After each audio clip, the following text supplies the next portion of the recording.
السلام علیکم ورحمۃ اللہ وبرکاتہ۔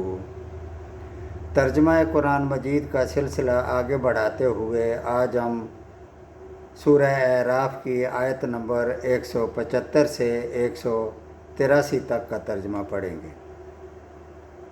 آیت نمبر 175۔ اور ان لوگوں کو اس شخص کا حال پڑھ کر سنائیے کہ جس کو ہم نے اپنی آیتیں دیں، پھر وہ ان سے بالکل ہی نکل گیا، پھر شیطان اس کے پیچھے لگ گیا، سو وہ گمراہ لوگوں میں شامل ہو گیا۔ آیت نمبر 176۔ اور اگر ہم چاہتے تو اس کو ان آیتوں کی بدولت بلند مرتبہ کر دیتے، لیکن وہ دنیا کی طرف مائل ہو گیا اور اپنی نفسانی خواہش کی پیروی کرنے لگا، سو اس کی حالت کتے کی سی ہو گئی کہ اگر تو اس پر حملہ کرے تب بھی ہانپے، اور اگر تو اس کو چھوڑ دے تب بھی ہانپے۔ یہی حالت ان لوگوں کی ہے جنہوں نے ہماری آیتوں کو جھٹلایا، سو آپ صلی اللہ علیہ وآلہ وسلم ان واقعات کو بیان کر دیجئے، شاید وہ لوگ کچھ سوچیں۔ آیت نمبر 177۔ اور ان لوگوں کی مثال بھی بری مثال ہے جو ہماری آیات کو جھٹلاتے ہیں اور اپنا نقصان کرتے ہیں۔ آیت نمبر 178۔ جس کو اللہ تعالیٰ ہدایت کرتا ہے سو ہدایت پانے والا وہی ہوتا ہے، اور جس کو وہ گمراہ کر دے سو ایسے ہی لوگ خسارے میں پڑنے والے ہیں۔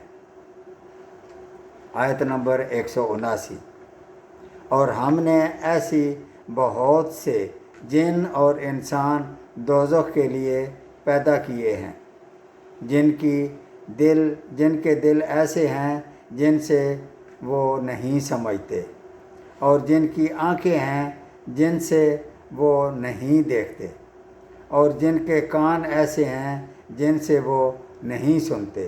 یہ لوگ چوپایوں کی طرح ہیں، بلکہ یہ ان سے بھی گئے گزرے ہیں۔ یہی لوگ غافل ہیں۔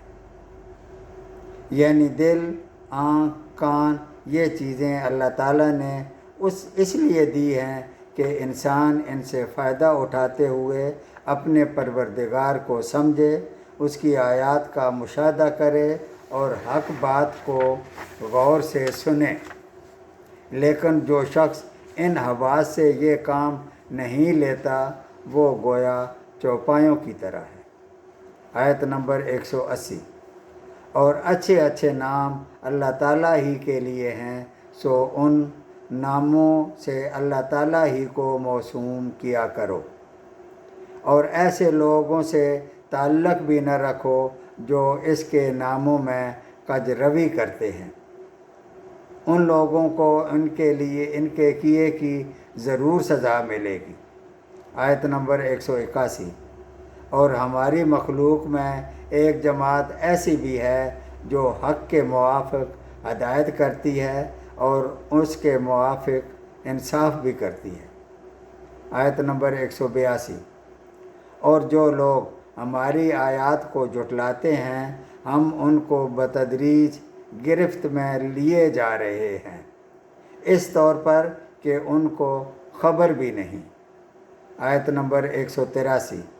اور میں ان کو مہلت دیتا ہوں، بے شک میری تدبیر بڑی مضبوط ہے۔ صدق اللہ العظیم۔